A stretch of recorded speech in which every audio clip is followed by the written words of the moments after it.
children and hello families of Billingshurst Primary Academy, and happy Christmas. I hope you're all having a wonderful time. My name is Mrs. Gold and I would like to share with you one of my favourite Christmas stories. It's called Jingle Bells and it's written by Nick Butterworth. So sit back, relax and enjoy the story.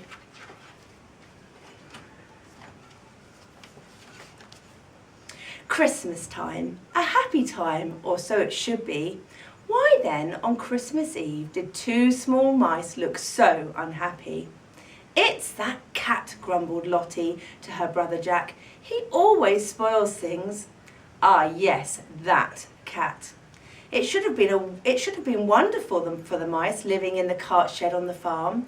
There were games to play, places to explore, and usually plenty to eat.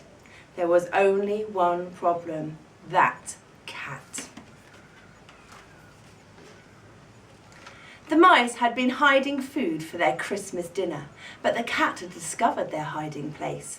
He didn't particularly like grapes or cheese or cake, but still he'd eaten every bit and left the mice with nothing, that cat. Here he is.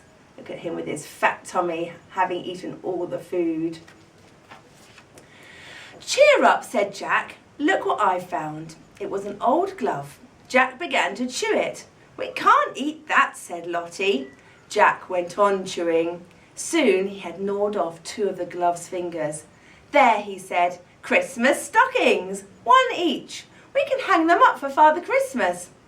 Brilliant, said Lottie. I've never had a Christmas stocking before.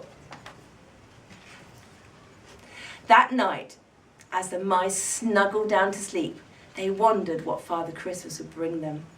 Lottie had written their names on a note, which she put next to their Christmas stockings, so that Father Christmas would know who they were for.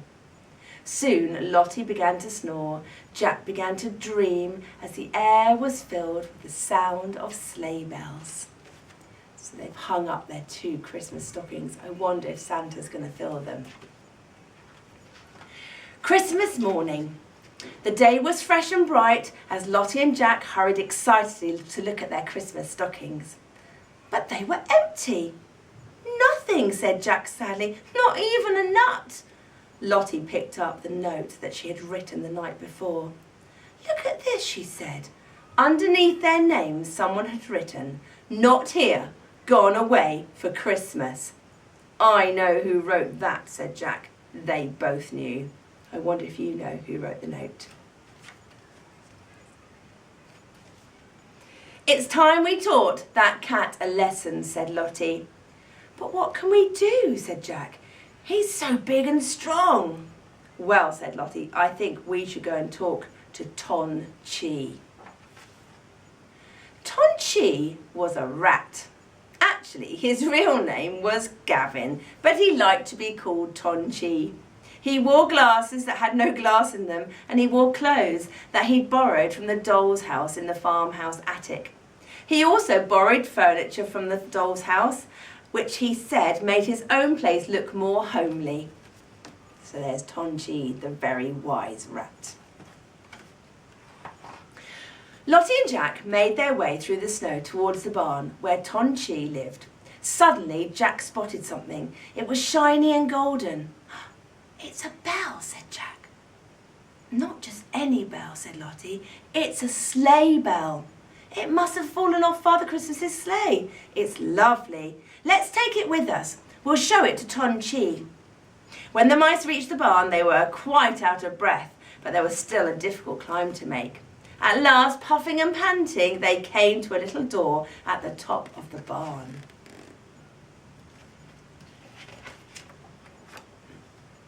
Before Jack could knock on the door was opened.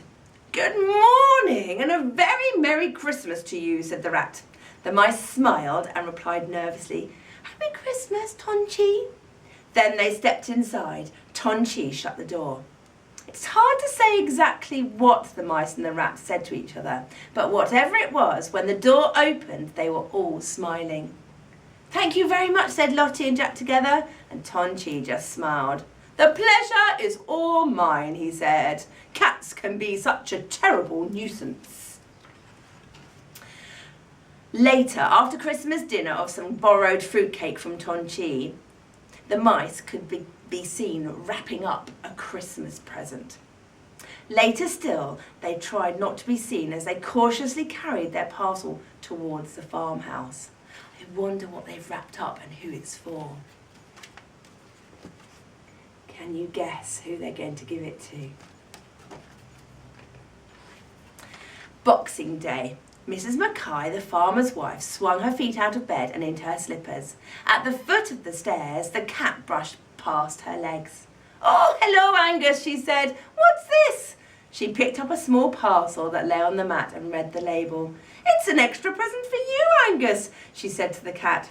Angus watched as Mrs. Mackay opened the parcel. What could it be? I wonder if you can guess what's inside. "It's a little bell," said Mrs. Mackay. "Oh, how pretty, and red ribbon too." Before he could escape, Mrs. Mackay took a firm hold of Angus and tied the ribbon around his neck. The little bell jingled under his chin. "There," she said, "you look lovely." Angus twisted his neck uncomfortably as the bell tinkled. He pulled a face and pawed at the bell. "Don't you dare," said Mrs. Mackay. "You can keep it on." He doesn't look very happy at all. It was about tea time in the afternoon, and Lottie and Jack were having great fun in the snow. Suddenly they stopped and listened.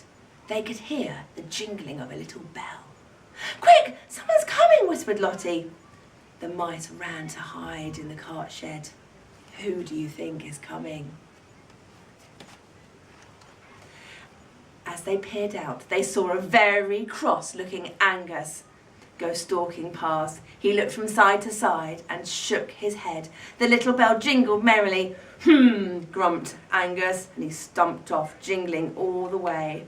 The mice burst into fits of giggles, and Lottie began to sing, jingle bells, jingle all the way. Now that Angus can't sneak up on us when we go out to play. Hey! They laughed and laughed.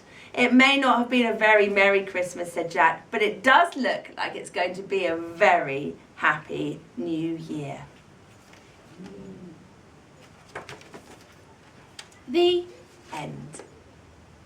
I hope you enjoyed that story and that you enjoyed the rest of your celebrations together.